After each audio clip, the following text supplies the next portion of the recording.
The subject I want to talk about this afternoon was prompted by Ron's sudden and unexpected death. Now, it has nothing to do with anything he may or may not have done, but it's a subject that I have thought about off and on from time to time, but his untimely death kind of brought it back into focus. So let's start off in John 14. We'll start in John 14 and we'll also finish there. John 14. I think it's also in the announcement bulletin. Mr. Haber has a study that he's begun, I think, on Wednesday nights, and so he focused on John 14 this week. My focus may perhaps be a little bit different, but John 14 and verse 1, Jesus, this is of course right after the events described in John 13, the foot washing that we observed very recently, and his disciples wondering, well, what's going to happen? You're going to be gone, and we don't completely understand. And he tells them, well, you have to love one another, and there's stuff's going to happen, and you're a little bit concerned about that. And Peter, of course, is saying, well, no, if everybody leaves you, I won't leave you, I'll be there. And Jesus is telling him that's not quite the way it's going to work out. So in John 14, this is the context. Jesus tells his disciples, don't let your hearts be distressed. I can see that you're distressed right now, but don't be. You believe in God, believe also in me. And down in verse 12, he says, I tell you the solemn truth. The person who believes in me, okay, he just told them in verse 1, believe in me. So if you believe in me, you will perform the miraculous deeds that I am doing, and will perform greater deeds than these, because I am going to the Father. That's where I will be. And, verse 13, I will do whatever you ask in my name, so that the Father may be glorified in the Son. If you ask me anything in my name, I will do it. So don't be distressed. Things are going to work out. Verse 15, if you love me, you will obey my commandments. And then I will ask the Father, and he will give you another, now the King James Version says comforter. And sometimes I like that translation, because here we're talking about a context where the disciples are distressed. He's talked to them about suffering, about not being around anymore. And what do you need in a situation of distress and sadness? Well, you need comfort. Other translations use perhaps a better translation, advocate. But he will give you another comforter, another advocate to be with you forever. So yes, I'm here with you physically. I'm physically present. You can touch me, you can hear me, you can see me. So it's comforting to be able to do that. And yet, even though I won't be present physically with you forever, you will have another advocate to be with you forever, the Spirit of the truth, whom the world cannot accept because it does not see it or know it. But you know it because the Spirit resides with you and will be in you. And then verse 18, and I would like to emphasize this verse, I will not, now King James says, leave you comfortless. I think a more accurate translation would be the one I have here in the NET. I will not abandon you as orphans. I will come to you. I will not abandon you as orphans. I'll be there with you. This reminds me of what we read in James, the book of James or the book of Jacob, chapter 1 and verse 27. One of those scriptures that is often a memory scripture. James 1:27, pure and undefiled religion before God the Father is this, to care for orphans and widows in their adversity, and to keep oneself unstained by the world. To care for orphans and widows in their adversity. Jesus had said here in John 14:18, I will not leave you as orphans. Now, these were adult men. These were men probably in their late 20s, maybe early 30s. So these weren't babies, these weren't children, these weren't minors. They were adults. And yet he tells them, I'm not going to leave you as orphans. Now, you will have support. You will have help. Now, sharing something personally that, in fact, something that Ron and I had in common, our fathers died when we were still quite young. My father died when I was 12. I was 12 years old, and it was completely unexpected. The night before he died was a Friday night, so it was the end of a school week, and I'd seen him, and I'd said goodnight to him as usual, gone to bed. Following morning, of course, Saturday morning, and what do you do Saturday morning if you're 12 years old? You know, I guess not everybody, but you sleep in. You sleep in, you know, you try to catch up on the week's lost sleep. And so everything seemed normal. And the following morning, what I remember is my sister, she's a little bit older than I was, still is. Following morning, my sister tried to rouse me, get me out of bed. You know, she says, hey, you know, get up. Dad's not well. Dad's not feeling well. Well, what are you going to think? You know, you're 12 years old. You saw your dad last night. He said goodnight. He's not feeling well. You know, I don't know. Okay, I mean, he'll get better. He'll be okay. So I stayed in bed. And she comes back. You know, get up. And eventually, and I don't remember the exact sequence, but at some point, I think she had to call the doctor. Call the doctor to come to the house. In those days, they still made house calls. So the doctor shows up, and as I recall, my dad is sitting there in the living room and doesn't seem to be, you know, all there, not feeling well. And so the doctor goes in and does whatever he did, then comes out and says, well, we need to call an ambulance. And goes back in there and then comes out and he's sort of shaking his head and said, I'm sorry, he didn't make it. You know, so this is all in a matter of just a couple of hours, whatever. So completely out of the blue, from a normal Friday night to a completely transformational Saturday morning. And, he was gone. Now, I don't think my father expected to die just then. And I say that because he died intestate. That means he had not made a will. And it took several years of work for a lawyer to work through whatever laws apply, to work through the finances and to sort out the estate. So, how much went to my mother, how much went to the children, and so on and so forth. But as I recall, it was several years, not just months, but years to work it all out.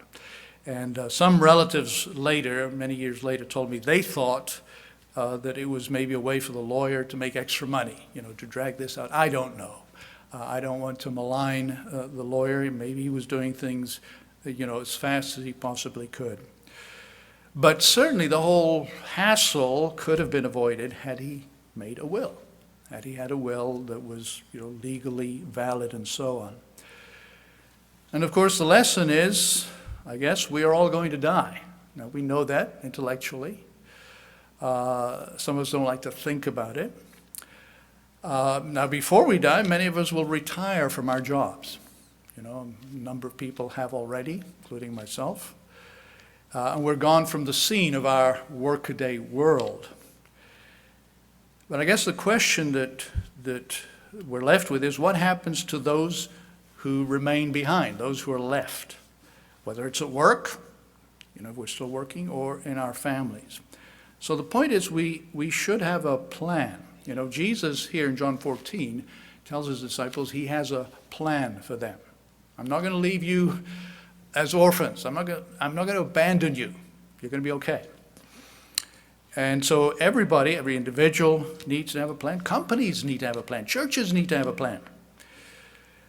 I see many of you here go back a ways to perhaps the old Worldwide Church of God. Some of you remember, right? Worldwide? Yes? Do I see some? Okay. Some people do.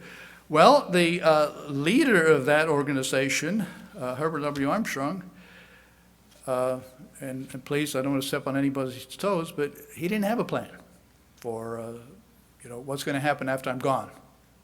Didn't have a plan.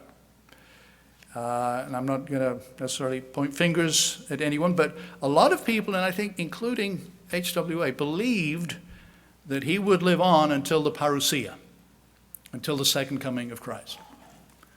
Now, if you believe that you are going to be alive when Jesus returns, well, are you going to need a will? No, I'm not going to need a will because I'm going to still be alive, and then, in that last moment, the twinkling of an eye, the last trump, everything will be different, so who cares about wills? I'm not going to need a will because I'll be alive then. Anyway, so he did not establish a plan for succession. We didn't, we thought he'd live on, and so he didn't have a plan, and we know how that turned out, don't we? We know how that turned out. And it's one thing to say God will take care of things, but it's quite another to ignore our responsibility in the matter. What does James say? We just looked at James 1:27, where he talks about caring for orphans and widows in their adversity. In James 2, he talks about faith having works, or faith being accompanied by work. There's action involved. You can believe, but you also have to act. So in James 2, verses 15 and 16, he gives an example of how this works in life. He says, if a brother or sister is poorly clothed and lacks daily food, and one of you says to them, go in peace, keep warm, and eat well. Now let's just stop there. Is there anything wrong with saying to a brother or sister, go in peace? Nothing. That's a good thing to say, isn't it? Yeah, peace be with you. Absolutely. Blessing of peace be upon you. Absolutely. Keep warm and eat well. Yeah, wishing people to stay warm and to eat well. Nothing wrong with any of that. Now, those are all good sentiments. But he goes on to say, but you do not give them what the body needs. What good is it? Now, clearly, it's understood that you're in a position to do something. In other words, you're in a position to give them something to keep warm, or give them something to eat so that they can eat well. In other words, you do something about it. You make a plan. You anticipate what you can do. Now, if we talk about churches, of course, should understand that Jesus is the core of a church. No human being, no person, no man, no woman, no group of men or women. So Jesus is the focus. But clearly, there are going to be human beings who carry out jobs that need to be carried out. So that's where the plans come in. Now, there's one very well-known church, perhaps the largest church in the Christian world, the Roman Catholic Church. They have a system. They have leadership headed by a pope. And when a pope dies, what do? The College of Cardinals gets together and they elect a new pope. And that becomes their leader. So they have a plan established for their leadership. And so that they would, of course, they claim that has gone on for centuries and centuries. But they do have a plan. So we too need to look and plan ahead. Now we do this, I hope, in our daily lives. I'm not going to ask for anybody to raise hands, but I'm just going to ask the question rhetorically. How many of you have car insurance or home insurance or health insurance or life insurance? And I dare say most of us do have either one or all of those. And we should. We should. We hope we never need them, but then what if? What if we are in a situation where we do need that? We read what James said about orphans just now. In the ancient world, widows and orphans were often destitute and defenseless because the breadwinner, the dad, the head of the family, if he died young, before his time, who was going to provide for the children? Who was going to provide for the wife? Who was going to provide for that family? No one. Now, you would have other relatives pitch in, I'm sure. But if they didn't, those children would be destitute. The wife would be also. So there was a responsibility then, certainly in the church, to say, hey, let's fill that gap and help them out. Today, of course, we're no longer living in the ancient world. If you are the breadwinner, now in many cases, of course, both husband and wife earn salary, but if you are the breadwinner, the main salary earner, and you have minor children, you can do something to provide for them if you were to die before they're grown. You can get an insurance policy so that if something should happen to you, then those children will have some financial backing as they grow up. And clearly we should have a plan. We're going to look at a couple of examples in the Old Testament of people who were planning or trying to plan, maybe were planning well or maybe not planning so well. Happens to be a couple of kings. Now, kings are always concerned with succession because there's a kingdom to be had. You know, if I'm a king, I have a kingdom, and then who's going to have the kingdom after I go? Now, for most of us, we don't have a kingdom per se. We may have a house, but hey, a lot of heirs fight over a house. Let me tell you, a lot of people will fight over, your little kingdom. But still, let's not go off on a tangent there. 1 Samuel 20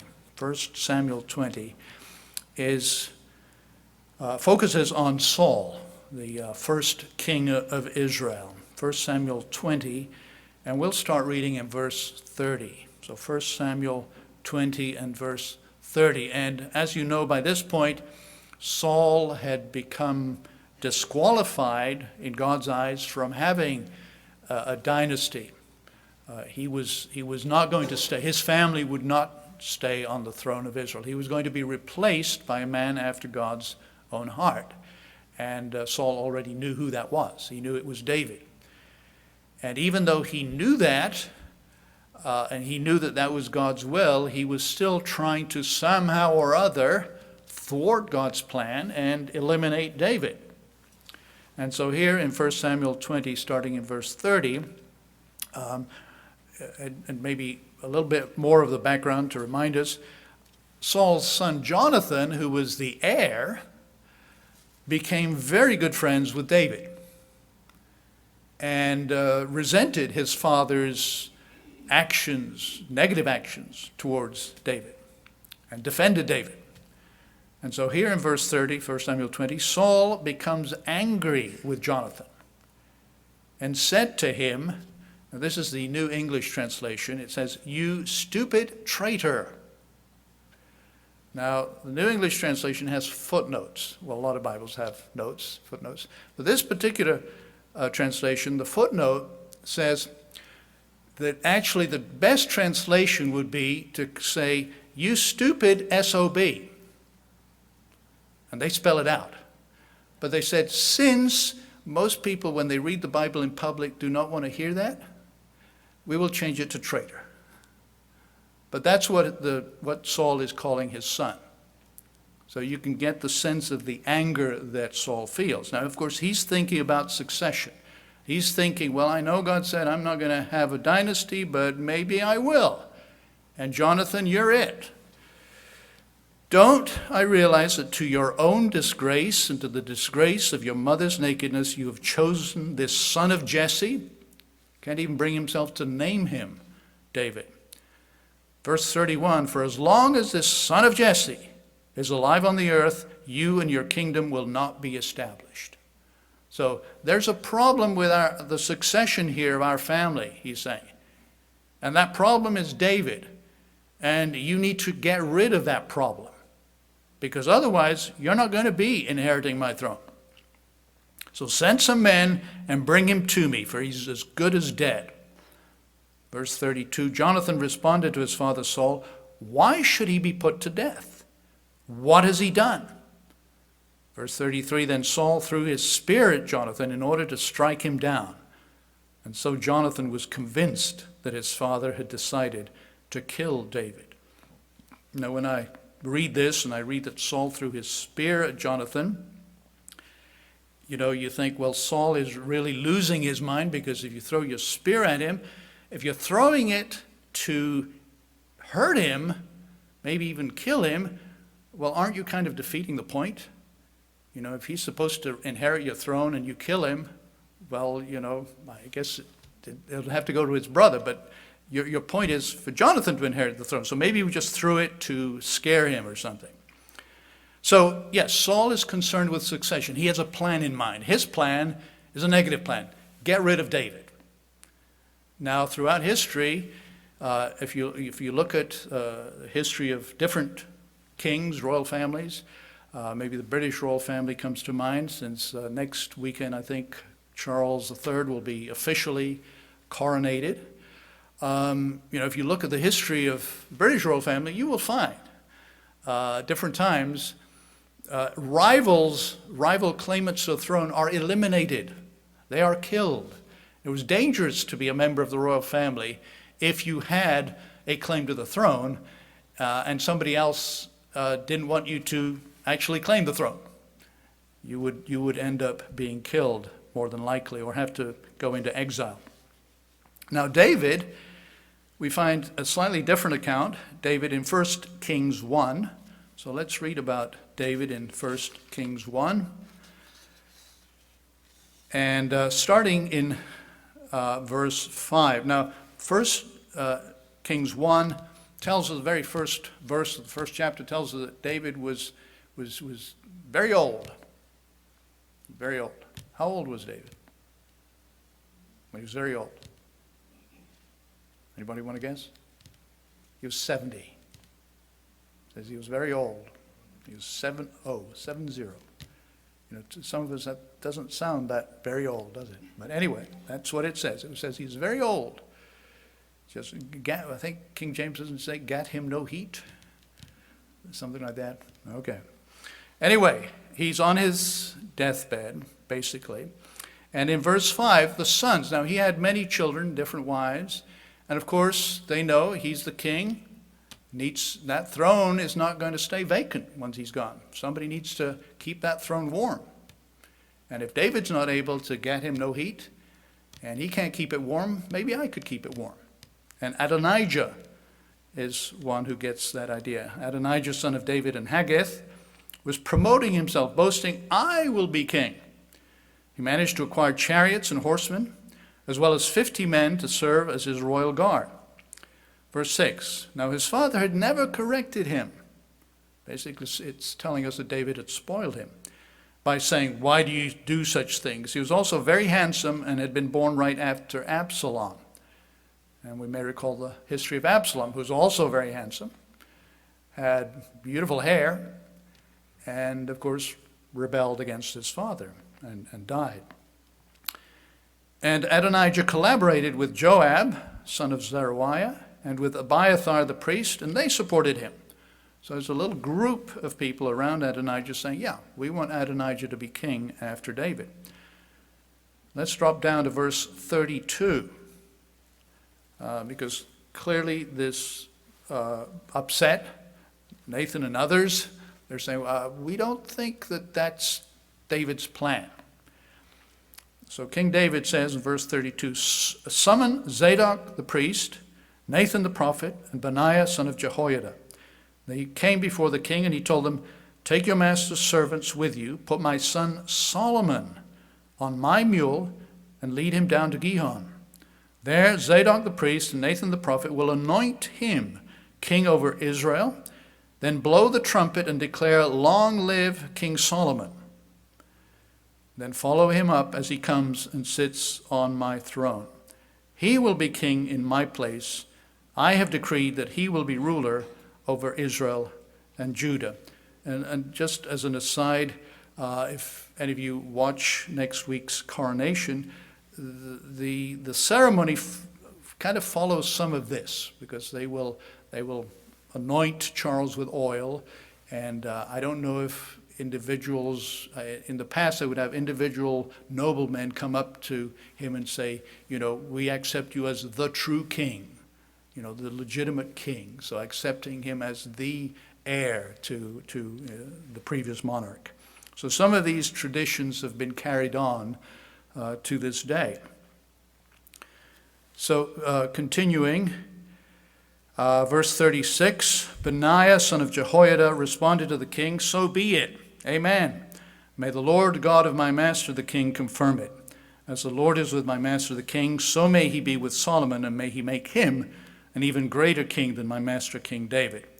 And verse 38, so Zadok the priest, Nathan the prophet, Benaiah son of Jehoiada, the Kerethites and the Pelethites went down, put Solomon on King David's mule, led him to Gihon. Zadok the priest took a horn filled with olive oil from the tent, poured it on Solomon, the trumpet was blown, and all the people declared, "Long live King Solomon." And all the people followed him up, playing flutes and celebrating so loudly, they made the ground shake. And of course, a short while later, Adonijah kind of backs off and says, "Oops, my bad, sorry about that, please don't kill me." And Solomon says, "Well, if you stay smart, I won't kill you." And of course, Adonijah did not stay smart. Now, most of us, as I said, don't have a throne to bequeath to an heir, but many, if not most of us, still prepare successors. And who are these successors? Well, our children are our successors. And that's what parents do. They train up their children so that when they are adults, they won't need them. They won't need us anymore. They'll be able to fly with their own wings. They are fledglings no longer. By the way, there is a danger, anytime you are preparing a successor, a danger that you can fall into, and that is the danger of intervening. And that can come from a good heart, but it can still be a problem. Let's use the comparison of a company, and then I'll throw in some scriptures too. But if you founded a company, and some of you may have done that, some of the people listening may have done that, and so you were the entrepreneur, and you established this company, but there comes a time, because as you're getting older, you decide, well, I want to retire. I want to have a little bit of time where I can relax, maybe do a little bit of travel, etc. So you realize, well, I have to have someone to succeed me in the company. I can't be running it anymore. So you have to prepare people who can do that without you when you're not there. So how do you do that? Now, some people have a hard time doing that. And getting back to HWA, he was one of them. Had a hard time doing that. So number one, the first thing you need to do is you let other people make decisions. If you're talking about your children, you let your children make decisions. Now you start doing that even when they're young. Now obviously they're not going to make big decisions, but you make decisions based on their level of maturity, their age level maturity, and so on. You stop being the decider for everything. And if they come to you saying, "Oh yeah, what should I do? What should I do? What should I do?" No, you turn it back on them and you say, "Well, what do you think? What do you think you should do?" Let them be the decider. The only time I would suggest that you would intervene or interfere would be if you clearly see that the decision they're going to make is a disaster. It could hurt them, seriously. But otherwise, even if it is a little bit painful but not a disaster, you stay out of it. You stay out of it. Because what happens if you don't let them make decisions? If you're in a company and you don't let the people you've hired to run things, if you don't let them make decisions, or you don't let your children make decisions, what happens? They never learn how. They never learn how to make a decision. Because you're always the one making the decisions. They never had to. They never had to. The Bible, expects us to make decisions. In Proverbs 26, verses 4 and 5, you don't need to turn there because this is a scripture that we're all very familiar with, I think. Do not answer a fool according to his folly, in verse 4. Verse 5, answer a fool according to his folly. What are you talking about? You say, don't, do. It's up to you. You evaluate the situation and you make a decision. You don't have to turn there, but Matthew 16 and Matthew 18, Jesus is talking to Peter in one case, talking to the apostles in general in another, and he says, okay, whatever you bind on earth will have been bound in heaven. Whatever you release on earth will have been released in heaven. Binding and loosing. And whatever those specific things mean, I think the message is you have a role to play in making decisions. I'm going to kind of delegate some decision making to you. In our tradition, our church tradition, we've for long talked about particularly feast. Okay, you're going to be ruling over cities and doing this and doing that. Well, if you're going to be doing anything like that, you're going to be making decisions. And so you have to make decisions now. Learn how to make decisions today. Acts 15, and again, we don't have to turn there, but Acts 15, the church, basically, the leaders of the church, others, get together to make a decision. What should we go tell Gentiles in particular about circumcision? The focus is on that. What should we decide? And they get together, they talk, they discuss, they show the evidence of what God is doing, and they say, okay, this is our decision. We've made a decision. God has delegated that decision-making to us, but we think this is in conformity with God's will, and here it is. And, we see Romans 14. I'm just going to read that, so you don't need to turn there. Romans 14, verses 5 and 6, Paul says, one person regards one day holier than other days. Another regards them all alike. Each must be fully convinced in his own mind. The one who observes the day does it for the Lord. The one who eats for the Lord because he gives thanks to God. And the one who abstains from eating abstains for the Lord, and he gives thanks to God. And he talks about, I guess, what we would call vegetarianism. But he's saying, look, you make a decision. Maybe your decision is different from your brother's decision, but we all have to make decisions. In 1 Corinthians 6, Paul says, I'll read verses 1 through 5 there in 1 Corinthians 6. When any of you has a legal dispute with another, does he dare go to court before the unrighteous rather than before the saints? Or don't you know that the saints will judge the world? And if the world is to be judged by you, are you not competent to settle trivial suits? Do you not know that we will judge angels? So why not ordinary matters? So, you should be able to figure things out, make decisions. That's what I expect you to do. Look at my word and then apply it. Now, number 2, second point. If whoever is making the decisions that you have delegated to them, if they make bad decisions, guess what? They will. They will make bad decisions. They will make mistakes. Hopefully not too many. But if they make too many, if it's a company, why did you hire them in the first place? Shouldn't you have hired a better decision maker? Maybe it's more a problem with you. But still, if they make a bad decision, you don't jump on them for making mistakes. What happens if you do? If you jump on people for making mistakes, they become afraid of making decisions because you've terrified them. You've criticized them. You've excoriated them. You've told them they're no good, or they're stupid, or they're dumb, or whatever, because they made a mistake. No, so you don't do that. You would turn it around. You would say more like, hey, I'm glad you had the courage to make that decision. It didn't work out the way you hoped. That's fine. Let's see what we can learn from that. But you're with them. You're not critical. You're not, micromanaging. Because does God let us make mistakes? You bet. Example that comes to mind, Acts 15 again, where Paul is arguing with Barnabas, saying, hey, John Mark, no good. No good. Not going on a trip. He was wrong. He made a decision. He was wrong. Things worked out. Still, he was wrong. Okay, let's go. Point number 3. And again, I'm talking about companies, organizations in general. Take off for a full week from your company. And don't be available.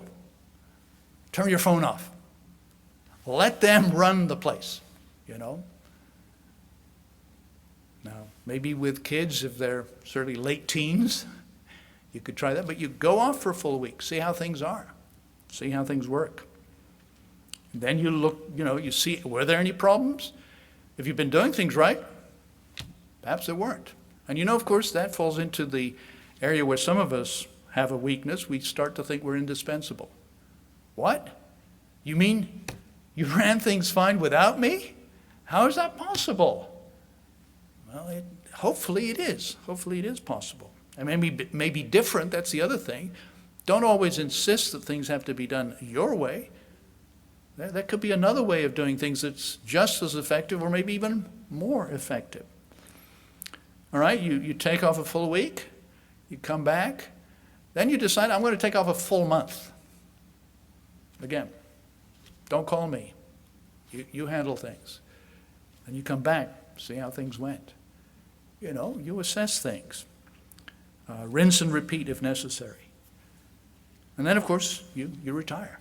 You move on. Now, that's what Jesus did. Jesus did. He personally trained 12 people. He trained 12 successors, didn't he? Now, one of them didn't turn out so well. So he trained the 11. So we understand that. Now, how well did they train successors to them and their successors? There's probably a mixed bag in there. Probably a mixed bag. I think some did a better job than others. Perhaps in that first century, a lot were thinking the same way that HWA was thinking. Hey, Jesus is going to come back soon. He's going to come back in our lifetime. We don't have to worry about training someone. Maybe John at Patmos starts thinking, I guess since I'm the last one, maybe we should have done a better job there. We didn't think that we would need to train. Because Paul warned, when he's telling people during his journeys, he said, look, out of your own selves will wolves arise. You got to be careful. You need to plan ahead, think ahead. So let's go back to John 14. We said we'd conclude there. Jesus said, don't let your hearts be distressed. You believe in God, believe also in me. Verse 16, I will ask the Father, he'll give you another comforter to be with you forever. Verse 18, I will not abandon you as orphans. I will come to you. So God the Father and Jesus Christ the Son have had a plan all along. And so should we. All right, as we conclude, Mr. Cartwright will play us another song that is in honor of Ron Avey. This is a song that he would often end services with, and it is America the Beautiful by Catherine Lee Bates and Samuel Ward, performed by Mr. Carr, and then I'll come out for the closing prayer.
Our great God in heaven, we thank you again for all your gifts.